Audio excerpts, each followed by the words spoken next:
vamos a empezar, ¿va? Hola, muy buen día, bienvenido, o tarde o noche, en donde estés escuchando, el momento del día en el que estés escuchando el video. Mi nombre es Laura Villar, yo soy terapeuta y es un placer volver a estar de nuevo con ustedes en otro programa más de Paradoja, donde toda coincidencia es mera realidad, y estamos orgullosamente presentando nuevamente en el programa al doctor Luis Fernando Burguete. Hoy estamos en su clínica de ansiedad y salud mental, y pues es un honor y es un placer como siempre, doctor. Igualmente. Siempre. Pues para mí también, muchas gracias. Se escuchó mucho sobre la ansiedad, ¿no? Dicen, según estadísticamente, que en este tiempo es cuando más autodesvivencias tenemos, ¿no? ¿De qué manera puede actuar una persona con crisis de ansiedad en esta época para que no pueda sufrir todas esas crisis, ¿no? O sea, ¿o tú crees que sí sea mucho más la ansiedad que se presenta en esta época? Bueno, gracias de nueva cuenta por esta invitación y bueno, pues saludos a todos quienes nos vean y nos escuchen. Pero mira, como te decía justamente, es bien paradójico porque, por ejemplo, aquí en la clínica tiende a bajar en esta temporada. Y te decía, ¿no? Porque, bueno, estamos de pachanga en pachanga y posadas y demás, ¿no? Y mucha gente que trabaja, bueno, tiene trabajos en alguna empresa y demás, pues tiene dinero, anda haciendo compras y demás, ¿no?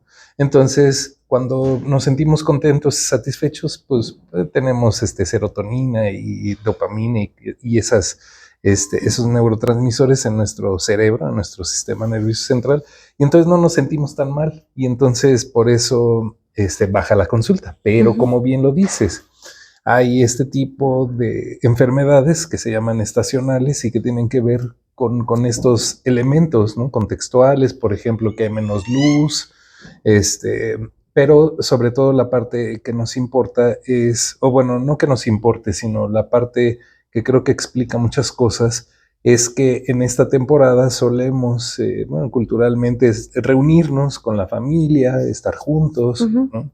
Pero pues eventualmente sufrimos pérdidas, ¿no? O sea, somos seres vivos y pues tenemos que morir, y pues las personas que amamos mueren, ¿no?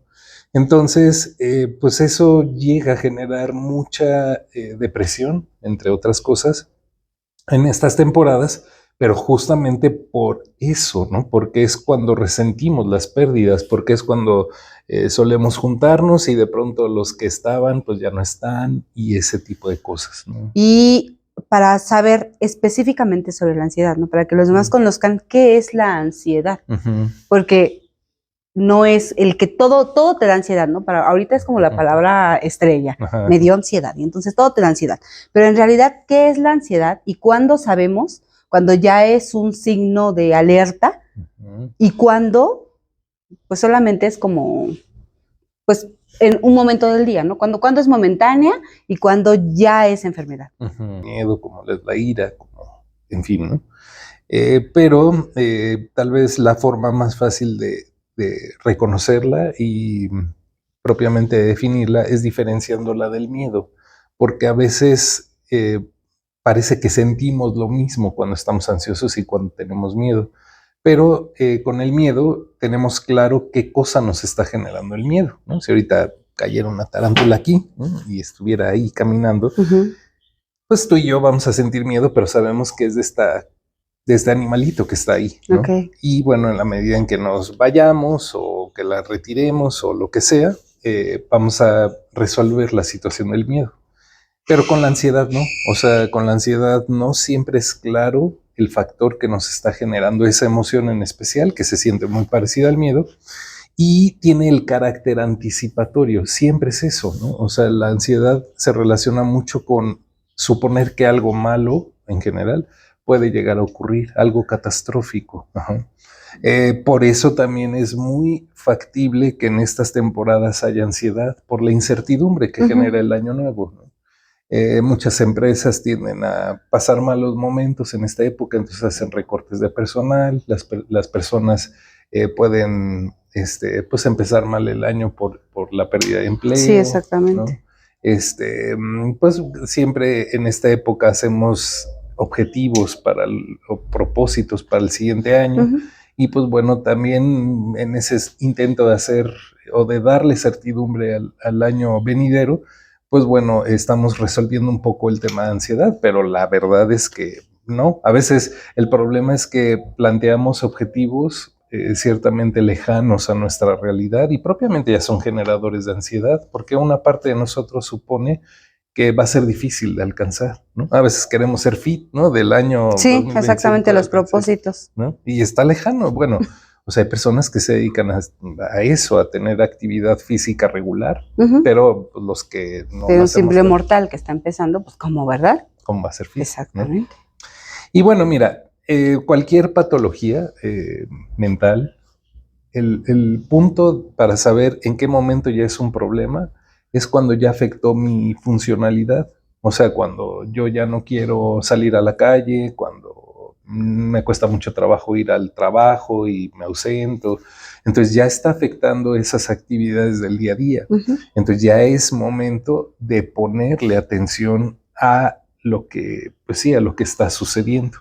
Eventualmente un problema de ansiedad puede agravarse de forma crónica, o sea que esté muy presente a lo largo del tiempo, o de forma aguda, que es como con las apariciones de estas crisis que decías, ¿no?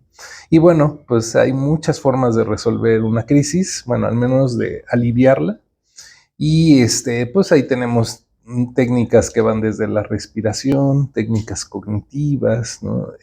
Técnicas y que involucren el movimiento, ¿no? O sea, kinestésicas, en fin, ¿no? Hay muchísimas. Así es. ¿Qué diferencia hay, yéndonos hacia esta parte donde hablabas de las emociones, ¿no? Porque me dices, la ansiedad es una emoción. Y entonces conocemos que hay como emociones centrales, ¿no?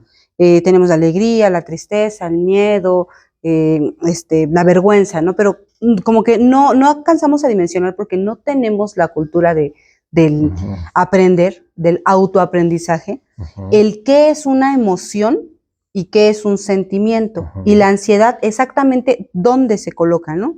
En qué momento llega esa ansiedad, si tiene que ver con la emoción o tiene que ver con el sentimiento. ¿Cómo la entiendo? Ok, sí, tal como lo dices, tenemos una forma muy básica emocional y de ahí se pueden desprender otras formas emocionales que podemos llamar sentimientos. Mira, básicamente los organismos vivos, no sé si todos, creo que no todos, tenemos en la amígdala se genera un, ¿cómo decirlo? Como, pues sí, un fenómeno, ¿cómo llamarlo? Como un mecanismo de supervivencia que se llama de afrontamiento y huida, ¿no? O de ataque, de lucha y escape, o, en fin. Porque básicamente cuando estamos frente a amenazas, ¿no? Del tipo que sea, el organismo va a generar una emoción correspondiente a esa amenaza, ¿no? Por eso cuando hay un terremoto solemos correr, porque tiene un carácter de inafrontabilidad. O sea, si estamos en un edificio donde pues sí se pueden caer las cosas o la losa, vaya, podemos morir, pues el cerebro sabe que no puede hacer nada y dice, bueno, tenemos que escapar y va a generar miedo, ¿no? Pero si hay situaciones que son afrontables, no sé, como un conflicto donde alguien quiere, no sé, en una tienda y no me quiere dar bien mi cambio, pues el cerebro sabe que puede afrontarlo, entonces va a generar básicamente ira para afrontar esa situación. Entonces, bueno, ahí tenemos básicamente estas dos emociones fundamentales, la ira y el miedo, pero, por ejemplo, la ansiedad, te lo decía, es una emoción, ¿no? La alegría es una emoción, la tristeza, en fin, ¿no? La característica esencial con las emociones es que hay una activación fisiológica. O sea, cuando sufrimos una crisis de ansiedad, bueno, las personas que lo han sufrido generalmente tienen síntomas muy notorios como palpitaciones o elevación de la frecuencia cardíaca, la sensación de sofoco, en fin. Todo eso es una agilización fisiológica para poder realizar algo. O sea, algo muy importante con las emociones es comprender que nos llevan a generar conductas de supervivencia. Por ejemplo, salir corriendo, atacar, en fin. Entonces, cuando hay esa agilización de cosas en nuestro cuerpo, estamos hablando de que es una emoción. Pero, por ejemplo, vamos a hacer en el ejemplo del sismo, ¿no? empieza a temblar, se agiliza esta cosa de correr, independientemente de si debemos de hacerlo o no, pero bueno, nos resguardamos y cuando pasa el terremoto empezamos a cursar con sentimientos que ya está más relacionado con nuestra parte cognitiva. Por ejemplo, ahí tú puedes decir, ay, a mí me dio mucho miedo, y yo puedo decirte, yo me sentí muy angustiado. O sea, ya nos empezamos a dar cuenta que hacemos una traducción como diferente de lo mismo. Ajá. O sea, tú dijiste miedo, yo angustia, el otro dijo estaba muy preocupado. En fin. Cada quien lo sintió depende del contexto que se le dio. Claro, exacto. ¿No? O sea, algo muy importante con los sentimientos es que al ser como construcciones cognitivas, dependen mucho de lo que nos han enseñado, de nuestra cultura, en fin, ¿no? O sea, por eso tiene ya más un sello individual o cultural, pues. Podría ser entonces la emoción es la emoción central que sentimos todos los seres humanos. Así es. Y el sentimiento es lo que nos genera esa emoción. ¿Cómo interpretamos la emoción? Ajá, exactamente. Sí. ¿Ya está anotando? Porque esto hay que anotar. Pues ahora, en cuestión de, hablando como tal cual de la salud mental, ¿no? Cuando ya la ansiedad llega a tal grado en la que ya se vuelve enfermedad, ¿cómo es que empieza a afectar esa salud mental? ¿Cómo se vuelve enfermedad? Como te decía, empieza a afectar, por ejemplo, el trastorno de ansiedad generalizada, que es uno de los trastornos de ansiedad, se caracteriza por tener un comportamiento más crónico, más, más presente a lo largo del tiempo. Y uno de los síntomas muy característicos es sentir una preocupación constante por las cosas, ¿no? O sea, ser muy aprensivo. Pero el ser muy aprensivo eventualmente se puede tornar a, bueno, yo ya no quiero salir a la calle, y se empieza a convertir en algo agorafóbico, ¿no? En fin. O empiezo a limitar o a restringir la vida de mis hijos porque estoy suponiendo todo el tiempo que, sí, estamos en una situación muy crítica en el país, pero bueno, en general podemos hacer nuestras cosas y demás, ¿no? Entonces empiezo a generar un cerco de protección con ellos y ellos empiezan a padecer porque ya no lo llevo a sus clases, en fin. Entonces ahí en ese momento nos podemos dar cuenta que se está afectando la funcionalidad. O sea, ese estar preocupado constantemente ya no es una idea nada más que tengo ahí, sino es una idea que me lleva a ejecutar ciertas cosas que afectan a mis hijos, que me afecta a mí, que probablemente empiezo a somatizar, ya tengo una neurodermatitis o ya tengo alopecia, no sé, cualquier cosa. Entonces ahí es cuando la ansiedad ya pasó de ser como esa emoción, ¿no? Claro, a un problema de salud mental. Ok, entonces sería la ansiedad es como tal emoción, pero ya no es salud, o más bien ya cuando está afectando mi salud, ya es un trastorno de ansiedad. Ajá. Y este trastorno de ansiedad se puede contagiar, puede ser contagioso, ¿no? Como decías, yo afecto, o más bien esta ansiedad me afecta, y por ende va a afectar a toda mi familia. Entonces, este mismo trastorno de la ansiedad puede generar más trastornos. Pues mira, propiamente así como desde una perspectiva epidemiológica, bueno, no, más bien o sea, no es contagioso. O sea, somos zombies como zombies ansiosos. O sea, no se contagia en el sentido de que no es un agente patógeno, un virus, ¿no? Pero sí es que te muerdan y ya te hiciste cositas. No. Pero entiendo el sentido en que lo dices. Ajá. Y sí, efectivamente, si yo les empiezo a decir a mis hijos, no van a ir hoy a su clase de taekwondo porque está muy peligrosa la ciudad, evidentemente ellos van a decir, oh, Dios mío, ¿no? Qué preocupado me siento. Algo puede pasar, sí. Y se vuelve un manojito de nervios, ¿no? El hijo, porque le estoy, como lo dices, contagiando mi ansiedad. Algo que es muy, muy real es que cuando estamos muy estresados o emocionalmente, pues sí, como muy activos, es que hay cortisol en la sangre, entre otras hormonas y demás, ¿no? Pero, por ejemplo, el cortisol compromete pues sí, como el funcionamiento de nuestro sistema inmunitario, en fin, ¿no? Entonces, ese tipo de cosas supongo que sí ocurre, ¿no? O sea, hay una transmisión de esos componentes hormonales y, bueno, la madre está preocupada y el hijo está preocupado. Claro, él no tiene como los elementos simbólicos, o sea, él no está en contacto con el mundo, no entiende que eso lo está sucediendo en su cuerpo. Seguramente algo como eso ocurre. Sí, afecta. Claro, hay un intercambio entre, pues sí, la composición química, bioquímica del hijo, del feto y de la madre, ¿no? Y hay un intercambio, entonces seguramente algo como eso ocurrirá. ¿Qué enfermedad? Hola, mi nombre es Laura Villar y el día de hoy te voy a hablar de algo muy, muy importante. Blindar a servir. En Action Retiro te invitamos a blindar tu futuro desde ahora. Somos tu mejor opción para un retiro sin preocupaciones. Mejoravit, pensiones IMSS y pensiones ISSSTE.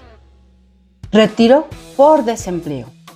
Registro al IMSS para obtener todos los beneficios de una persona asegurada. Recuperación del ahorro para la vivienda, Infonavit, Mejoravit, Infonavit Express. Contáctame y nosotros te vamos a ayudar. ¿Quieres saber cómo hacerlo? Escríbeme un mensajito y te doy toda la información que necesitas para poder planear. ¿Cómo eso ocurrirá? ¿Qué enfermedades puede provocarte la ansiedad? Dentro de la salud mental se generan comorbilidades, que es sí, o sea, yo puedo tener un cuadro de ansiedad y eventualmente empezar a desarrollar un cuadro depresivo, ¿no? En fin, o sea, puedo desarrollar muchas patologías que van a depender, obviamente, de mis genes, del contexto, en fin. Pero también todo este tipo de enfermedades mentales suelen generar o estar muy relacionadas con enfermedades orgánicas como el síndrome del colon irritable, ¿no? Como te decía, estas dermatitis atópicas, muchos problemas de cefaleas tensionales. O sea, también hay una relación con la salud física, ¿no? Digo, y hay teorías que hablan de muchas cosas, ¿no? Incluso la salud emocional, qué relación tiene con el cáncer, en fin, ¿no? Pero pues sí, o sea, es un hecho que cuidar la salud mental es tan necesario como la salud física, ¿no? ¿A qué área de la población, estadísticamente o por lo que tú vives día con día, crees que afecta más este trastorno? ¿De ansiedad? De ansiedad. Pues mira, muchos trastornos mentales, la ansiedad y la depresión son las dos enfermedades mentales que están más presentes en la población mundial y obviamente en la población mexicana. No recuerdo un dato, el dato preciso, pero sí, o sea, tienen una alta prevalencia o son las que tienen más alta prevalencia. Me parece que es un poco más la depresión que la ansiedad, pero está ahí, ¿no? O sea, muy presente. Y generalmente este tipo de patologías afectan más a mujeres que a hombres.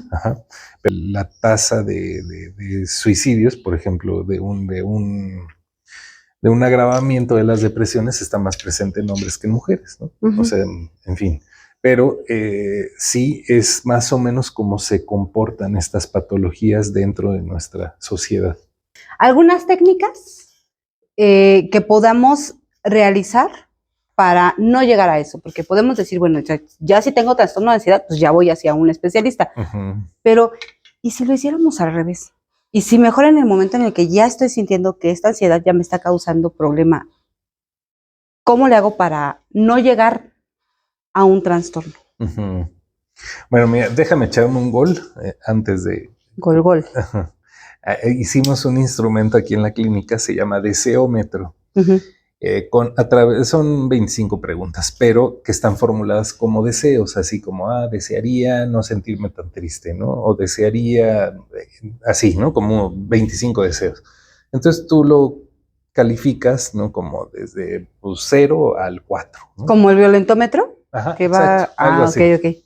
Entonces al final te arroja 3 posibles resultados. Uno que es como, bien, o sea, estás bien de salud mental. Si quieres, recibe orientación de alguien, pero parece que estás bien. El otro es, bueno, sí, sería bueno que recibieras apoyo psicológico, en fin. Y el tercero ya es como, es necesario que recibas, ¿no? Que atiendas tu salud mental. Ya medícate, loco. Sí, haz algo, pero es urgente, ¿no? Ajá, sí. Bueno, ese instrumento, la idea es ayudar a las personas a identificar ese momento de manera muy simple, sencilla. Si sí es así como ya necesario, es algo que todavía puedo campechanear o es algo que, vaya, si tengo algunas dudas, alguien me puede orientar y listo, ¿no? Esa es la idea. Entonces, bueno, eso te lo digo porque puede ser un recurso que se puede utilizar para saber identificar en qué momento ya tengo que tomar cartas en el asunto o cartas de otro tipo. Pero ya respondiendo a tu pregunta, mira, en el caso de la ansiedad, como te decía, como está muy relacionado con la incertidumbre, algo muy importante es dar certeza de las cosas. Ajá, por ejemplo, en la pandemia me pasaba mucho con los pacientes que decían, ¿y si me enfermo de COVID, qué voy a hacer? ¿No? Ah, bueno, pues vamos a hacer un plan. ¿Qué se te ocurre? ¿No? Y empezábamos desde hacer un plan, desde, bueno, tengo que comprar un termómetro, un oxímetro, ¿no? O sea, como todos esos pasos que tenía que seguir por sí. Ajá. O sea, el saber que al menos si se contagiaban, sabrían qué iban a empezar a hacer, empezaba a disminuir importantemente el cuadro de ansiedad o la crisis o lo que fuera, ¿no? También, por ejemplo, en la pandemia, había muchos pacientes que decían, es que yo no sé si, ya contagiados de COVID, decían, es que siento que no puedo respirar, entonces no sé si es la ansiedad o es el COVID, ¿no? Entonces yo les decía, bueno, o sea, si es por la ansiedad, pues va a ser un síntoma que va a tender a caer o va a fluctuar mucho. Ajá. Pero si es de COVID, va a estar estable, ¿no? Monitoréalo. Entonces, bueno, eso daba como una pauta para el paciente, para saber si era COVID, bueno, era la enfermedad o era la ansiedad, ¿no? Entonces, pero el punto es que les daba certidumbre. Ajá. Ahora, para hacer planes, para hacer propósitos, para hacer todas esas cosas que nos permiten hacer una proyección a futuro, siempre es muy importante que sean realistas, porque te decía, ¿no? A veces queremos pasar de ser así como sedentarios a ser fit, ¿no? Bueno, eso va a generar ansiedad porque finalmente me cuesta mucho trabajo llegar ahí, ¿no? E incluso me va a generar como depresión en el sentido de que me voy a sentir muy frustrado, voy a sentirme desesperanzado, pero ni siquiera es porque si estoy muy gordito, ¿no? Sino porque planteé un objetivo muy lejano. Ajá. En alguna plática que di o entrevista que me hicieron hace poco, les decía, ¿no? Es muy chistoso que nosotros hayamos, por ejemplo, el Waze, ¿no? El Maps. Son algoritmos que nos dicen, ve por aquí y van rediseñando las rutas, ¿no? Y les decía, es muy curioso que nosotros inventamos, bueno, los seres humanos inventamos esos recursos, pero no aprendemos de ellos, porque les decía, esos recursos, esos algoritmos, nunca dejan de nutrirse de datos. Entonces, si de pronto, a pesar de que creyeron en primera instancia que esta era la primera opción, la mejor opción, pues se transformó, o sea, de pronto se saturó una vía y de pronto diseña otra. Pero nosotros no, parece que hacemos un diseño que permanece estable y no importa si cambian los datos o no. Y eso es muy importante porque la vida es así, o sea, un día llueve y a la media hora hace frío, y así es, ¿no? No es tan predecible. Entonces, a pesar de que te digo que hay que darle como cierta anticipación, proyección, predictibilidad hasta cierto punto, es importante nunca olvidar que eso no puede ser algo así estático. Que hay otras formas, otras salidas, otros Claro, rumbos. sí, o que necesito un plan A, un plan B, un plan C, o no tener un plan también es tener un plan, ¿no? O sea, yo puedo decir, voy a ir a una fiesta y me voy a juntar con fulanito, con sutanito, pero también saber que tal vez no llegue fulanito, sutanito, me va a ayudar a tener un plan, ¿no? O sea, no tener el plan de hablar con sutanito me va a ayudar a diseñar un plan, ¿no? Una nueva estrategia. Claro. Ahora, cuando tenemos crisis de ansiedad, o sea, ya eventos que nos hacen sentir como muy agitados orgánicamente, en lo que siempre ayuda es la orientación de la atención. Digamos que en una crisis lo que está ocurriendo es que toda mi atención se centra en los síntomas, ¿no? Ay, la palpitación, ay, me voy a morir y mi corazón se va a parar, en fin, ¿no? Entonces esa incapacidad de ahora poner atención al vaso, ¿no? Es lo que hace que yo esté como completamente dirigido ahí, ¿no? Por ejemplo, esas estrategias de mindfulness y demás ayudan porque tienen que ver con la atención plena, Sí, claro. ¿no? Bueno, Entonces, algo que va a ayudar mucho es dirigir la atención a otro sitio. Ajá. Ayuda mucho, te decía, generar actividad, porque te comentaba que las emociones nos llevan a generar conductas, correr, atacar o lo que sea. Entonces, si yo ahorita empiezo a sufrir una crisis, pero bueno, digo, voy a intentar contar cuántos pasos hay de aquí a la calle. Bueno, para empezar ya me moví y mi atención se va a dirigir a contar el número de pasos, entonces va a ser más efectivo. Desvías la atención. Claro. Hacia algo como más importante, no más íntegro. Sí. En lugar de quedarte aquí. Claro, me voy a morir, me voy a morir, ¿no? Sí. Y obviamente la respiración, ¿no? O sea, es un principio fundamental en el sentido de que cualquier crisis emocional va a implicar la elevación de la frecuencia cardíaca. Por eso sentimos que no podemos respirar. Pero no es que no respiremos, solo que está teniendo una frecuencia diferente. El cerebro está diciéndole a los pulmones, metan mucho aire, entonces hay una frecuencia muy rápida, ¿no? Entonces, la respiración, o sea, empezar a controlar, por decirlo de alguna manera, la respiración va a ser también algo esencial.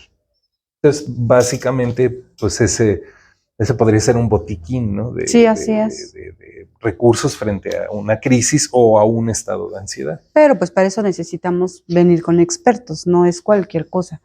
Pues idealmente. Mira, por ejemplo, muchas veces la meditación, que es una de esas formas muy reconocidas para la ansiedad, puede llegar a ser paradójica, porque meditar nos permite como ordenar el pensamiento, sí es muy útil, pero una persona que tal vez está sufriendo una crisis porque, no sé, alguien la está agrediendo o se está sintiendo agredido frente a una persona y empieza a meditar. No es fácil. Claro. Sobrepiensas. Y va a estar reprimiendo, ¿no? Sí, exactamente. Entonces, ahí no, o sea, y es como tener claro, o sea, hay estrategias muy buenas, pero si fueran las efectivas ya, las crisis no existirían, pero no, precisamente porque en la situación A sí necesito meditación, en la B necesito respiración, en la C le necesito partir la cara. Exactamente. Es ¿En qué momento eso. Golpeo? Exacto. Sí. Entonces, la ayuda de un especialista siempre va a facultar eso, ir reconociendo qué necesito hacer frente a cada situación. Tener varias estrategias, ¿no? Para saber en qué momento de la ansiedad estoy, porque muchas veces la ansiedad es controlable. Claro. Y hay veces en las que no, o sea, no, porque llega la taquicardia y la falta de respiración, ya no estás atento, empiezas a sobrepensar, te saturas, se te baja la presión, te da el soponcio ahí, o sea, sí hay crisis muy fuertes. En el momento en el que yo estaba con este trastorno, porque sufrí muchos años sobre ansiedad, había momentos en los que tenía que salir a correr, ¿no? Y salía yo a correr a la 1 de la mañana. Entonces, andar en la 1 de la mañana en la calle era camina lo más que puedas. Gracias a Dios nunca me pasó nada. Pero caminas lo más que puedas. Y de repente llegó un momento en el que decía yo, ya, hasta aquí. Y volví a regresar, ¿no?